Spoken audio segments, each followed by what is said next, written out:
Agent Valletta, can you please state your name for the record? My first name is Trent, T-R-E-N-T, and my last name is Villeta, V as in Victor, I-L-E-T-A. And how are you employed? I'm a special agent with the Iowa Division of Criminal Investigation. How long have you been a DCI agent? 17 years. Okay. Any prior law enforcement experience? Yeah, I was a police officer for about 11 years before that. Where at? Most of it was the city of Milwaukee, Wisconsin, and then I did a couple years in Coralville, Iowa. And in the course of your career as a DCI agent, have you worked homicide investigations? Yes, I have. Do you know approximately how many? No. I'm guessing between 5 and 9 death cases a year for 17 years, something like that. Do you work a certain area of the state? Originally, yes. Originally, I was assigned to the western third of Iowa, and now I'm in Zone 4, which is basically the southeast part of Iowa. And there are other agents that do what you do in the state, is that correct? Yes, that's correct. We have 4 zones. We split the state up basically. I think it's almost by population now, and it's roughly 25 of us. Back in November of 2021, were you assigned to work the disappearance and the death of Nohema Graber? Yes, I was. When did that occur? She was reported missing on October 3rd of 21. We got a call for assistance from the Fairfield Police Department that evening on the 3rd. On November 3rd? Yes. Okay. Whenever you first learned of the disappearance of Ms. Graber, what did you do? So the DCI, we are an assist agency. We assist smaller departments that don't work a lot of violent crimes, major felony cases. We will come in and assist them. So we kind of have a procedure when we get called out. First, the request for assistance is made by the department to a supervisor in DCI who assigns the case to a lead agent, a case agent, which would have been me in this case. And then I will contact the requesting agency and kind of get a brief summary of what's going on my way down to the area.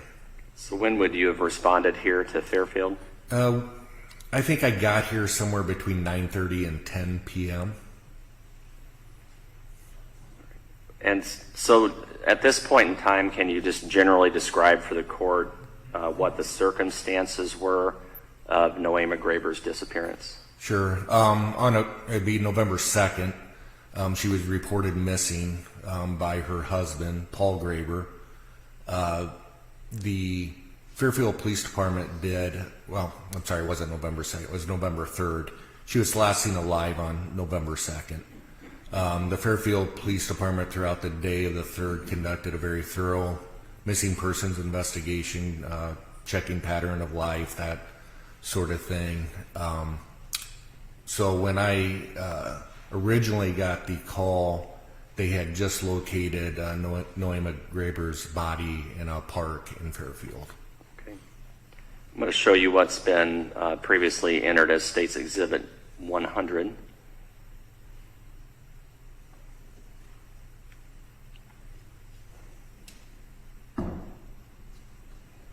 This is Sentencing Exhibit 100. Who is this person? This is Nohema Graber. I believe it's her school picture. It's the photo that was provided by her family. Yes. Okay.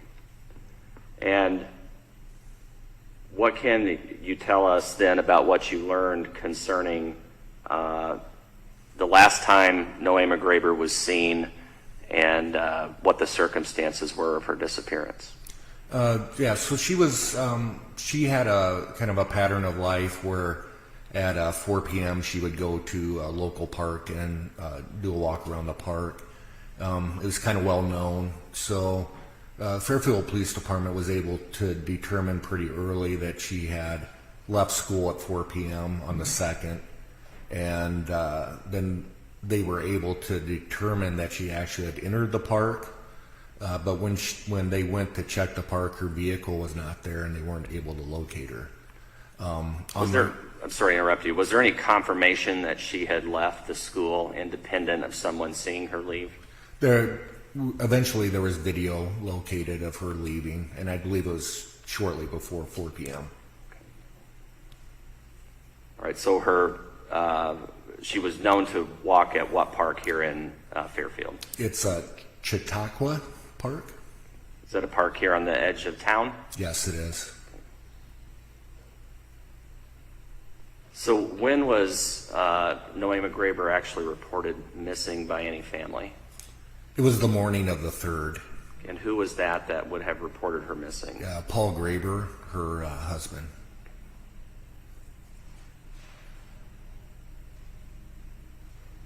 So as a result of Nohema Graber being missing, Paul Graber reporting her missing, what steps did law enforcement take that ultimately led you to her body? Sure. Like I said before, the Fairfield Police Department's did a very good job of missing persons investigation. They kind of followed her daily activities. They determined at some point during the day that she was probably last at the park. They don't have her leaving the park, so they started a search of the park. That is how they eventually found her. And Chautauqua Park is a fairly large area, is that correct? It is. It's got a long walking path, but it's pretty wooded. It's just a scenic park. Okay. And as a result of that search of the park, was Nohema Graber ultimately found? Yeah, she was located kind of deep in the woods off the walking trail. Okay. I'm going to show you an overview of the park, States Exhibit 101. Can you see that? Yes. All right. What does this exhibit generally show us? Okay, so the orange or red little marker that says Chautauqua Park, that's kind of the center of the park. The line around that's the actual walking path. And then when you go to the upward center of the screen where it says body location, that is where she was found. That's right by a railroad bridge going over a stream. Okay. And I know the topography of this map does not really come through on the satellite photo that we have here, but how would you generally describe that area where Nohema Graber was ultimately found?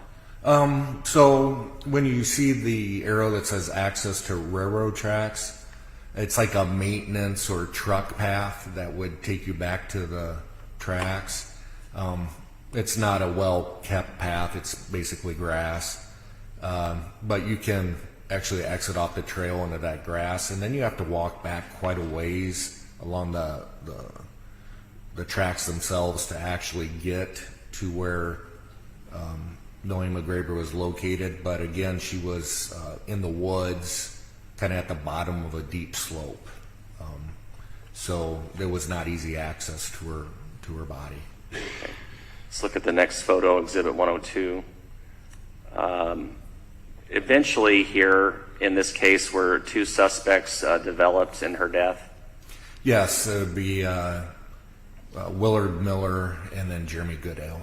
All right, and what does States Exhibit 102 show us with regard to where they lived here in Fairfield? Yeah, it's representing the location of the residences and kind of the distance between the residences and Chautauqua Park. And generally speaking, what is the distance from the Miller residence to the location of Nohema Graber's body in Chautauqua Park? Yeah, I think we kind of agreed that was roughly a mile, so it'd be easy walking distance to the park from his residence. And would Jeremy Goodale's residence be similarly located? Yeah, it would have been just a little bit further away, but roughly a mile. Okay, and this map here shows those locations in relation to Chautauqua Park, is that right? Yeah, that's correct. After finding Nohema Graber's body, did law enforcement have any suspects? Yes, they did. The way the body was discovered, it was obviously a suspicious death. She had been concealed, which was something that she couldn't have done herself. And Fairfield Police Department is just one of those police departments that has a good kind of feel for the community, and they had pretty quickly developed a few students who had made threats towards Mrs. Graber. And did that include Jeremy Goodale and or Willard Miller? The one that they had at the top of their whiteboard was Willard Miller talking about making Mrs. Graber disappear.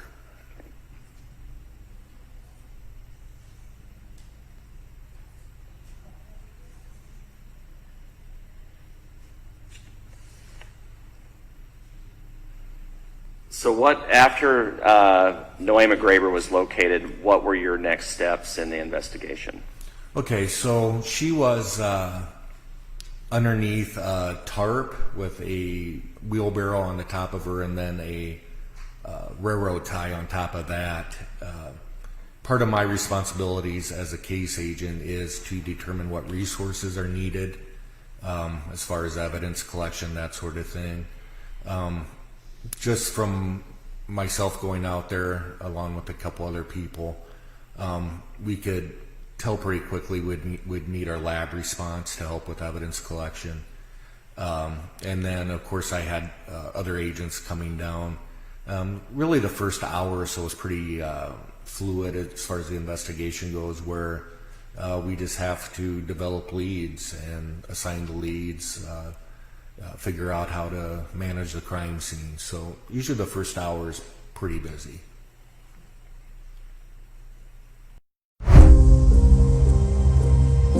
I would say waking up every single day and just being excited for the day and not having any burden or monkey on my back, having a clear head. Identity as to who may have been responsible for Nohema Graber's death.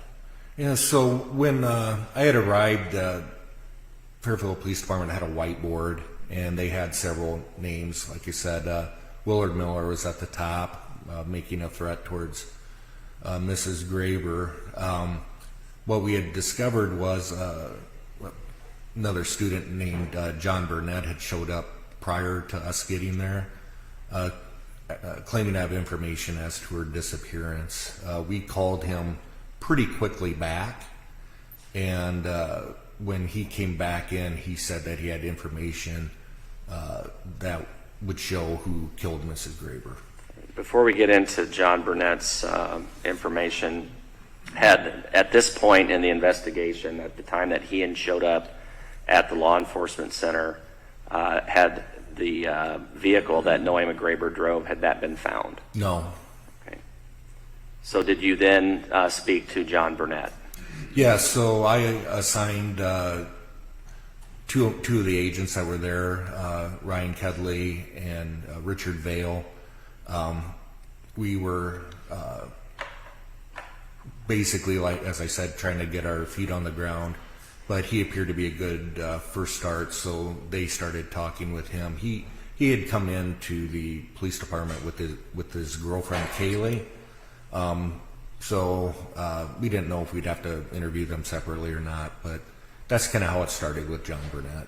And what exactly was it that John Burnett provided to you and other investigators that assisted the investigation? Yeah, he brought in screenshots of Snapchat which were from Jeremy Goodale, and they were very descriptive and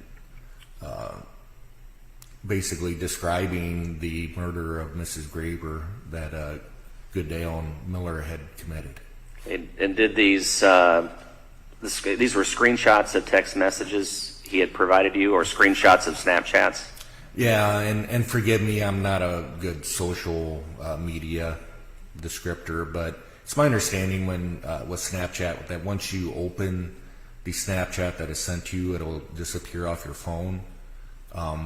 So the only way to actually say the Snapchat is by screen shotting it or taking a picture with your other phone, because as soon as you leave it, it'll delete. So he had received a couple, John Burnett had received a couple of disturbing Snapchats prior that he didn't save. When he realized that these were important, he started saving the actual Snapchats to provide to the law enforcement. And we will talk about this a little bit later, but ultimately were some of those Snapchats captured and able to have been saved by law enforcement? Yes, both through search warrant and then by actually taking pictures of John Burnett's pictures. Is it accurate to say that John Burnett, the information that he provided, helped break this investigation and helped to solve Nohema Graber's murder? I would say that's almost an understatement. It was pretty much everything to the investigation, and it was relatively early. At some point after John Burnett's interview, were you able to determine the location of Nohema Graber's van? Yes, he had said that in a conversation, it was either by phone or a previous Snapchat that he didn't save, that Goodale had told him that Mrs. Graber's van was at the end of a dead-end road.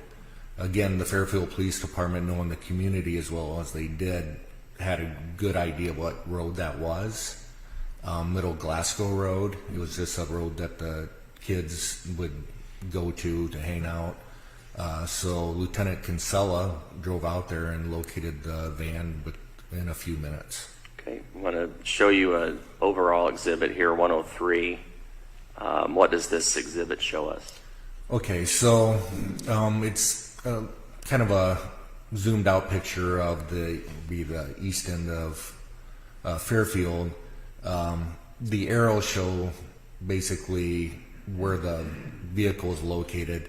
That it's just a long dead end road is Middle Glasgow. Her vehicle would have been then kind of off the road, driven into kind of a patch of trees, somewhat concealed, but the police were able to locate it pretty quickly. Okay, I'm going to skip ahead to 106 if I could. Back it up one. Sorry, 105. What does State's Exhibit 105 show us in relation to the van? Yeah, so that would be the basically the path that you would have to drive off the road to hide the van. If you look up in the top left corner, it's kind of hard to see because it's dark, but you can see the rear tail lights of the van and license plate. It's kind of hidden in those trees there. And then we have State's Exhibit 106, which this is a closer view of the van, correct? That's correct. And that is Nohema Graber's van, is that right? Yes.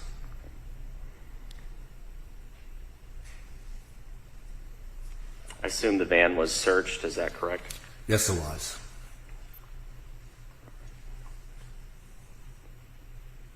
Now,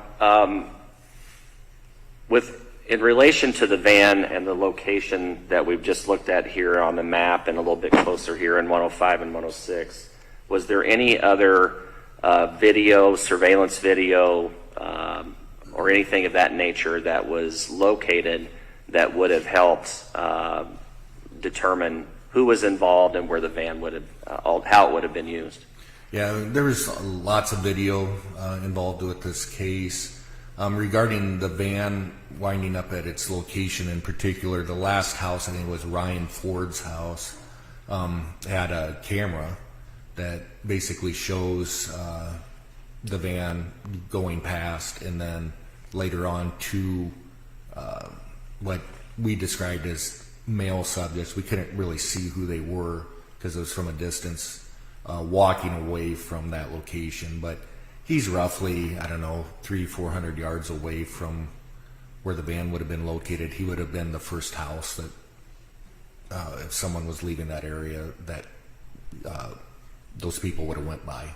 Okay, and you were able to confirm that through a witness as well, is that correct? Yes, they had a friend, and I have a hard time saying his last name. His first name is Sane, and He was actually not involved in the case, but was called by Goodale to be picked up out on Glasgow Road. And so the video will actually show the boys that were walking down the road and the vehicle that came to pick them up. Was that individual, was his name Habib Sane? Yes. Okay. Yes. And he would have been the one that would have gone out to pick them up on the road after they would have left the van in this location that we see here in State's Exhibit 106. Yeah, that's correct. And that would have been, I think, shortly before 5 p.m. This would have been on what date? on the 3rd. Okay.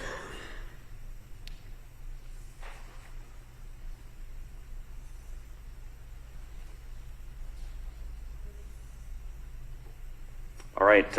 Ultimately, Agent Willard, were search warrants conducted of both Willard Miller's home and Jeremy Goodale's home. Yes, they were. When would those have been executed? They were later in the day. There was quite a bit going on that night. I think it was roughly 6 a.m. Would have been on the 4th that the search warrants would have been at the residences. And at this time, did you have some idea as to what the cause of Nohema Graber's death was? The one thing you kind of learn pretty quickly when you examine bodies is types of injuries kind of become readily apparent. Certainly like bullet holes, stab wounds, that sort of thing. When I first looked at Nohema Graber's body, I didn't really observe any other injuries except to what appeared to be to some sort of like massive injury to her head. Generally, from my observations, that would be like blunt force trauma to the head.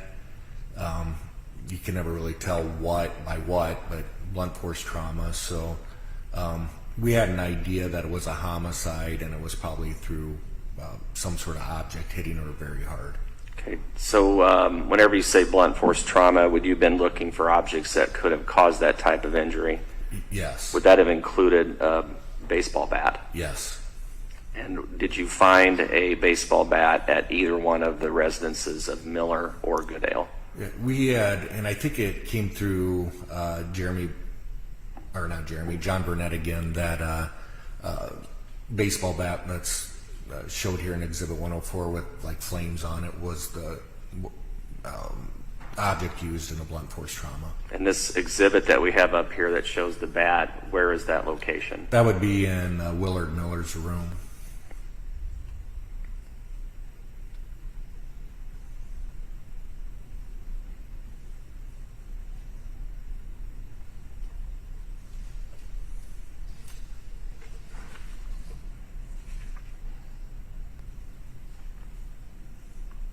All right, so let's go back to the park if we could. So did you and other officers thoroughly search the park along with your crime scene team? Yes, we did. And were other things found that would have been related to Nohema Graber's death? Yes. Okay, we're going to walk through a number of photos here. The first one here is State's Exhibit 107. What do we see here in 107? So that's the path, and as you see kind of at the bottom of the roadway there, that's law enforcement vehicle. This would be kind of looking down towards the entrance to the railroad tracks, that maintenance road. Okay. This would have been accessible to anyone that would have been entering the park, is that correct? That's correct, yes. All right. State's Exhibit 108. Well, let's go back to 107. One more question. Is that a trail that leads down to the area that we're getting ready to look at here in Exhibit 108? Yes. Okay. So 108 is now on the screen. What does Exhibit 108 show us? Okay, yeah. So with the previous picture, you would be looking down towards this area where you see the crime scene tape. That's the actual entrance into where the railroad tracks are located. And basically in the middle right-hand side of the picture, that's kind of where we first start seeing blood evidence. Okay, and what can you be further descriptive of that? What did you exactly see? It kind of, again, you don't want to make huge assumptions, but it really looked like there was a major event there because there's a large amount of blood in that area. Okay. Where would that have been specifically in this photo? Yeah, it's kind of the right center of the photo. I don't know, if you go all the way to the right and gotcha. up to the middle. Yeah. That's fine. No, that works. And the yellow tape that we see, where does that take us if we go beyond that? So, yeah, once you walk past underneath the tape, you're walking towards the railroad tracks. Okay. State's Exhibit 109. Is this the area just a little bit more to the right of the previous photo? Yeah, yes, this is what I was trying to describe as if you would have kept going to the right, you're kind of looking right at where probably the assault happened. Large amounts of blood still on the leaves and grass, kind of in the center of the photo there. Right. And Exhibit 110, is that just the opposite of 109? Yes, so you'll be standing at basically the crime scene tape looking up towards the... And then 111? That would be just continuing down the path, looking back towards the path to the railroad tracks. And then 112? So this would be then, again, just moving further back. You're still looking at the crime scene tape. This would give you a better, though, representation of kind of how wide the area was that we're kind of talking about where everything happened. All right. So in these exhibits that we've looked at, 108 through 112, I know we're going to play a portion of Jeremy Goodale's interview later in our presentation. But in relation to that interview, does this area generally match up with what he tells officers later as to where Nohema Graber was first attacked? Yes, it does. Okay. And going back to Exhibit 109, I'm sorry, 110, this area, there appears to be going back uphill, is that right? Yes. So you're standing at the bottom of a hill near that entrance to where we see the crime scene tape. Would that be true? Yes. Are you visible to anyone else in the park? If anyone else would have been in the park, would you have been visible to them? You would have had to be relatively close to see that area. Okay. And this that we're looking at, this path, is it a paved path, is that right? Yes, it is. And it's a walking path, is that Yes. right? So it's not made for vehicles. Yes, it's only for law enforcement vehicles. I understand that. Yeah. But people can't just drive there normally. Correct. I know, but normally they don't do it. That's a walking path, generally speaking. At least that's what I think. All right, let's go back to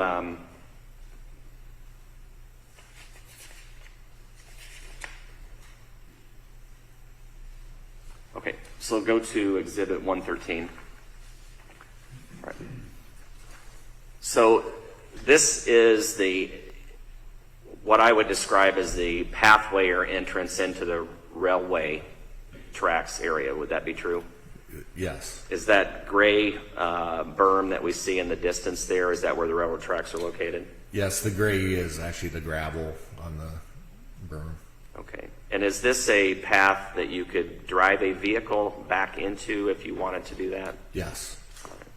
Is there, I know you have crime scene tape up, that obviously wasn't there before. Is there any other restriction to getting back in that area? Is there a gate or a fence or anything that blocks your way? No, and you could really access it from the woods as well.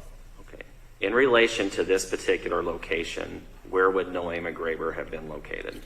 So as you're looking at the crime scene tape, she would be off to the right, roughly, 150 yards or so. Okay. Fairly well concealed, is that accurate? Very well concealed, yes. Okay, so let's go to the next photo, Exhibit 114. What does this show us? So now we're on the other side of the crime scene tape, and we will, it gives you a better representation of kind of the path that would eventually lead us towards Nohema Graber's body, but you get a better view of the railroad tracks and then, of course, the path itself. Okay. Exhibit 115. Again, now we're on the other side looking back towards the crime scene tape. This is basically just the opposite direction of Exhibit 114, correct? That's correct, yeah. And then 116? So now we're again, we're on the other side of the crime scene tape, and now we're looking down the railroad tracks towards where the bridge is and where Nohema Graber was located. The railroad tracks are to the left, is that right? That's right. And 117? That's the opposite of 116? Yes. All right, now in this area that we see in this series of photos that we've just looked at, was any blood located that would have belonged to Nohema Graber? Yes, the lab team was able to recover a few samples along the way of in the grass of blood. Okay, 118 shows us what? Now we're on top the railroad tracks. You can see the bridge, and we're getting relatively close to where her body was located. Okay. The bridge you can see is the darker area on the railroad tracks up there in the left corner? That's correct, yes. All right. Is this terrain rocky? It's very rocky, yes. All right. Is it hard to walk on just normally? Yes. States Exhibit 119, what does that show us? So now we're on the railroad tracks themselves. We'll be looking down towards the location where Nohema Graber's body was located. And remind us again how you first were able to get to this location. How did you know to come here? During the search of the park, the police were able to they basically did a grid search. What kind of stood out to them was they saw a red object in the woods, which later turned out to be a wheelbarrow. Once they got close to the wheelbarrow, they could see essentially a shoe, looked like a foot in a shoe underneath a tarp.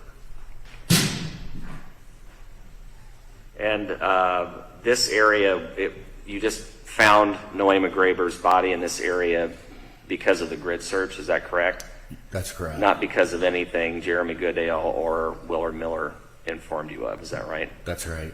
All right. So Exhibit 119, is this a steep embankment if we go down this area to the trees? It's very steep, and then the gravel is, excuse me, also very loose. It's just thick woods. It's not an area that people would go to. And can you see at least a portion of the red wheelbarrow here in 119? I think you can. I think the next picture would be a little better for that, but I think that's what that was supposed to represent. You can start to see some of the scene. It's in the center of the photo, is that right? That's right. Okay. Exhibit 120 is Yes. a closer view of that area, is that right? That's correct. And that you see the wheelbarrow with the railroad tie on top of it. Okay. The dark object, I'm sorry, that's across the red, what it ends up being a wheelbarrow is what? It's a railroad tie, so it's pretty heavy. This probably would have been laying by the tracks there. Okay. So was this the area then that you found Nohema Graber's body? Yes. All right. Exhibit 121, what does that show us? Okay, so again, a much better representation. So we actually moved down off the railroad tracks past the wheelbarrow, and now you're looking up towards the railroad tracks. And this just kind of represents on how the attempt was made to conceal her with. You see the tarp, you see the wheelbarrow, and the railroad tie. Okay, so the tie, the tarp, and the wheelbarrow are all covering or concealing Nohema Graber's body? That's correct, yes. All right. And did you ever approach this area and then start to uncover these items? Yes, we did. Okay, so States Exhibit 122, what does that show us? Again, that's just a close-up of the tarp, the wheelbarrow, which you can see is broken, and then the railroad ties above those two. Okay. And is Nohema Graber ultimately found wrapped under this tarp? She is. If you examine the picture closely, you can see the shoe sticking out underneath the tarp. Is that to the left? Yes. At least the bottom of the shoe is what it looks like to me. Yes. Okay. And 123? So 123 is now we've removed the wheelbarrow from Nohema Graber. This is how she was wrapped up in the tarp. Okay. Is this with the wheelbarrow taken off of her? Is that right? Yes. And the railroad tire has been moved somewhat. Is that right? Yes. Okay. Before we show the next couple pictures, these are actual body photos of Nohema Graber. Is that correct? Yes. All right. And we'll show you Exhibit 124. What does that show us? So this is when you remove the tarp. This is basically how she was discovered, how she was represented when we found her. And the blue material that's at her feet, what is that? Those are her pants. Okay. And she still has a bra on, is that correct? Yes. All right. State's Exhibit 125 is a closer picture, is that correct? Yes. All right. And then was her more items removed where you could see the blunt force injury, at least grossly see it at the scene? Yes. We'll show you Exhibit 126. And what are we seeing here? Again, so this is just based on experience. My initial suspicion as to looking at this picture would be some sort of object had hit Nohema Graber in the back of the head, which would have caused that injury.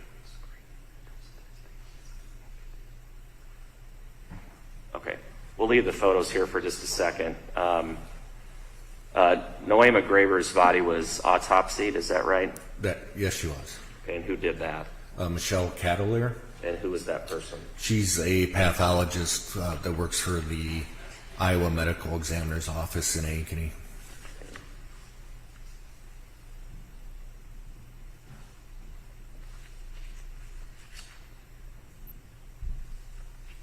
So during the investigation, after locating Nohema Graber, making some determination that Willard Miller and Jeremy Goodale may have been involved in her death, during this investigation, were you ever able to develop any type of motive for why either one of these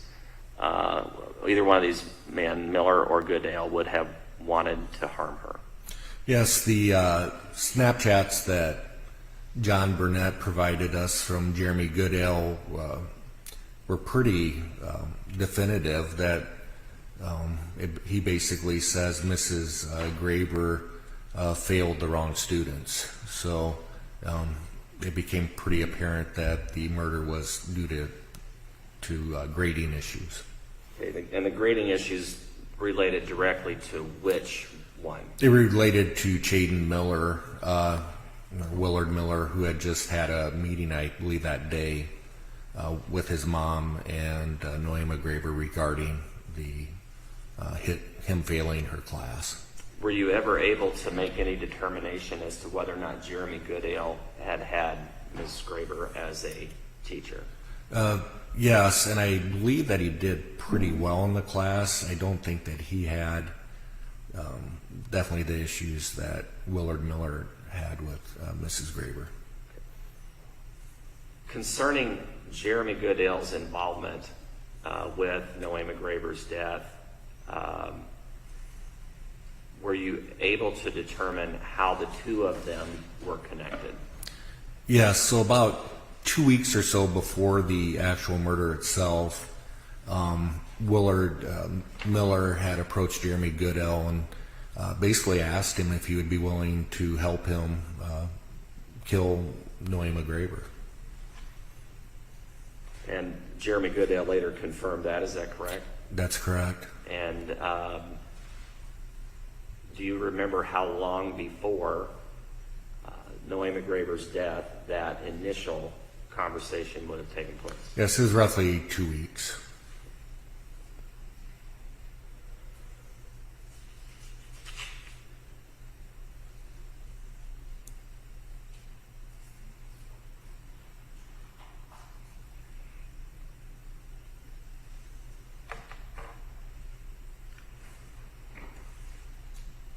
Concerning Jeremy Goodale's connection to Nohema Graber's death, was a search done of his phone and Snapchat records? Yes. And were you able to find any information that connected him directly to the death of Nohema Graber? Yes, I mean, the Snapchat records themselves would have confirmed what John Burnett had provided to us. Just by comparison, while we're getting this on the screen, did you have any similar type information from Willard Miller, from his cell phone? From Willard Miller's cell phone, we were able, there wasn't, I guess, Snapchats, but there was information on there that would implicate him in the murder. Okay. But not Snapchat records, is that correct? That's correct. All right, State's Exhibit 127 is here on the screen. What does this exhibit show us? Yeah, so this is what John Burnett provided us, one of the Snapchats that he had captured. This is from Jeremy Goodale, and it's Clorox, and basically the caption says, "Time to hide a body." This came directly from Jeremy Goodale's Snapchat account, is that right? Yeah, directly from Jeremy Goodale to John Burnett, yes. Okay. This was from John Burnett? I believe he provided this to us. Okay, that's fine. All right, State's Exhibit 128. What does this show us? So this again is from Jeremy Goodale to John Burnett, and this is just a picture of Goodale with a mask on with a hood, and it just says, "Point of view, or POV, you're my Spanish teacher, and this is the last thing you see." Okay. The way that he is dressed with a hoodie and a mask and what also looks like possibly a stocking cap, is that right? Yes. To obscure his face, is that correct? Yes. Later in his interview to police, did he confirm that he was dressed in this way? Yes. All right. And specifically, do you remember him saying that he had lowered his mask right before Nohema Graber was struck? Yeah, that sounds correct. Yes, I believe he said that. And we'll get into that detail later, but that would match up to what that we see here in this Snapchat image on 128.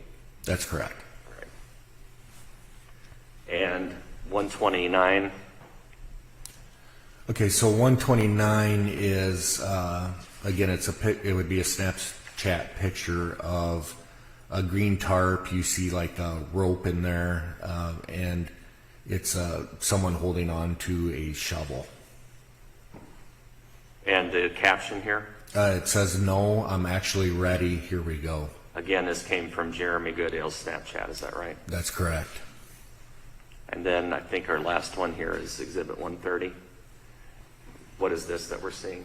So this would be the wheelbarrow that was eventually found on top of Nohema Graber.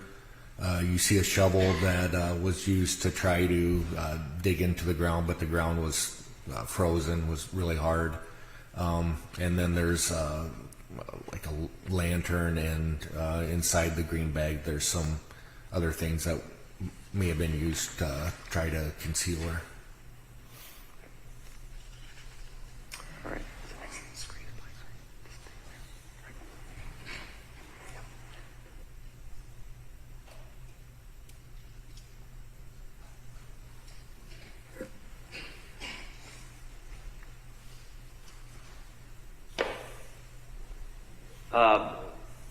Jeremy Goodale was brought in for questioning, is that right? That's correct, yes. All right, and while he was at the police station, was there a conversation that was recorded between him and a family member? Yes. Who was that? It was his sister. I'm not sure of her name, but I believe it was his older sister. All right, and were you able to listen to their interaction? Yes, we were. What was it that Jeremy Goodale said directly as it relates to Nohema Graber? Yes, the conversation is they basically acknowledged they knew they were being recorded, so they were trying to talk soft, but we were able to hear them. She had asked him why he had done this, asked if it was something to do with video games. He kind of basically just tells her, he goes, "I have no remorse that I did this, and I don't regret doing this." Really denies any video game influence, anything like that. And this would have been what date? That would have been essentially it would have been early morning on the 4th. Of November Yes. 2021? Yes. During your investigation, were you able to determine if there was any evidence of planning of the murder of Nohema Graber by both Willard Miller and Jeremy Goodale? Yes, it seemed to be quite a bit of planning, actually. Can you summarize that for us? Willard Miller had created basically a murder list of items to get to commit the murder. Both Goodale and Miller had conducted surveillance on Nohema Graber to try to determine her pattern of life, to know where she was. And they seemed the night of the murder to have all their supplies ready to go.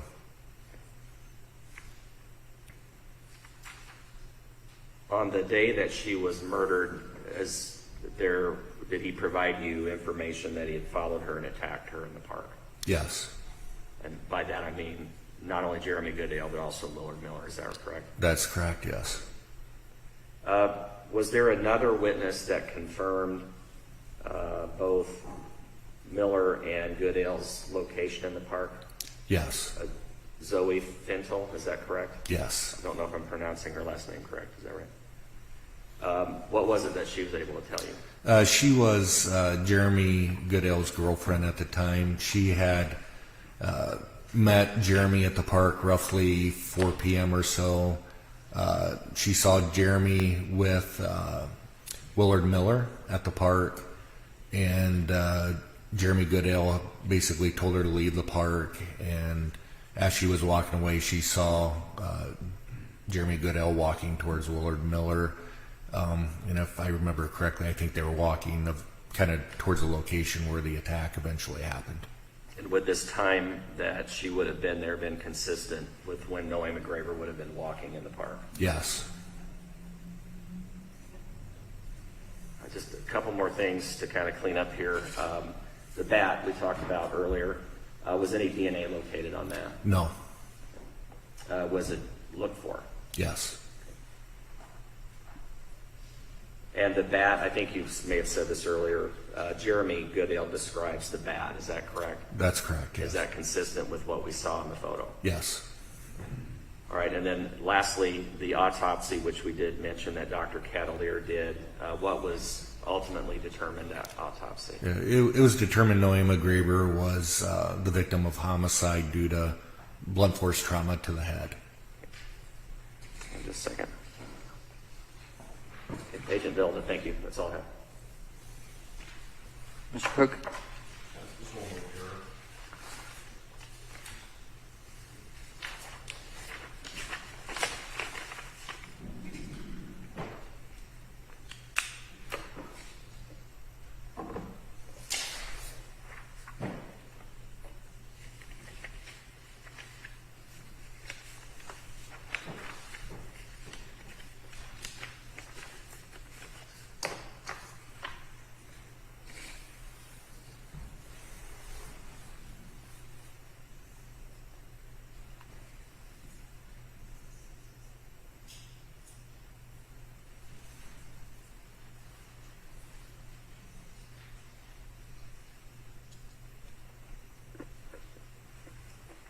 Agent Willard, do you recall the age of Jeremy Goodale at the time of this incident?